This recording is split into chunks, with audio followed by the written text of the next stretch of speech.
তাহলে কেন রবীন্দ্রনাথ আমার সোনার বাংলা লিখলো? গুরুত্বপূর্ণ প্রশ্ন। রবীন্দ্রনাথ আমার সোনার বাংলা কেন লিখছিলেন, এটার উত্তর দিতে হইলে তিনটা স্তর বুঝতে হবে। গানটা কখন লেখা, কোন রাজনৈতিক পরিস্থিতিতে লেখা, কেন বাংলা শব্দটা বেছে নেওয়া হলো, বঙ্গ না। গানটা লেখা হয়েছিল 1905 সালের বঙ্গভঙ্গের প্রতিবাদে। আপনি খেয়াল করেন, বঙ্গভঙ্গ, বাংলা ভঙ্গ না, কিন্তু বঙ্গভঙ্গ। 5 সালে লর্ড কার্জন বঙ্গভঙ্গ ঘোষণা করে। পশ্চিম অংশ যেটা পশ্চিমবঙ্গ, আর পূর্ববঙ্গ যেটা মুসলিম সংখ্যাগরিষ্ঠ, ঢাকা রাজধানী হবে, নবগঠিত আসাম বাংলা প্রেসিডেন্সি হবে। এই সময় হিন্দু স্বদেশী আন্দোলন প্রবলভাবে সামনে আসে এবং তারাই বঙ্গভঙ্গকে বাধা দেয় এবং শেষ পর্যন্ত বঙ্গভঙ্গ হইতে পারেনি। রবীন্দ্রনাথ গানটা লেখে বঙ্গভঙ্গ রদ আন্দোলনের মাস মোবিলাইজেশন তৈরির জন্য।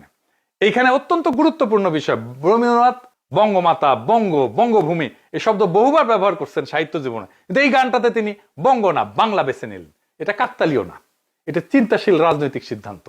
কেন রবীন্দ্রনাথ বঙ্গ শব্দটা ব্যবহার করলেন না? কারণ বঙ্গ শব্দটা হিন্দু ভদ্র সমাজের সংস্কৃত ঘেঁষা অভিজাত শব্দ। ফলে তিনি যদি গান লিখতেন আমার সোনার বঙ্গ, তাহলে সেটা হিন্দু ভদ্রলোকদের গান হতো। মুসলমান কৃষক, পূর্ববঙ্গের দরিদ্র কৃষকদের গান হইতো না। এই পূর্ব বাংলার দরিদ্র মানুষেরা সেই শব্দে নিজেদের অস্তিত্ব খুঁজে পাইতো না। রবীন্দ্রনাথ এটা গভীরভাবে জানতেন। বাংলা শব্দটা তখনকার সাধারণ মানুষের ভাষা এবং সবচেয়ে গুরুত্বপূর্ণ, এটা মুসলমান জনগোষ্ঠীকে সমানভাবে স্পর্শ করবে। সেই জন্যেই তিনি আমার সোনার বাংলা লিখছেন, আমার সোনার বঙ্গ লেখেননি।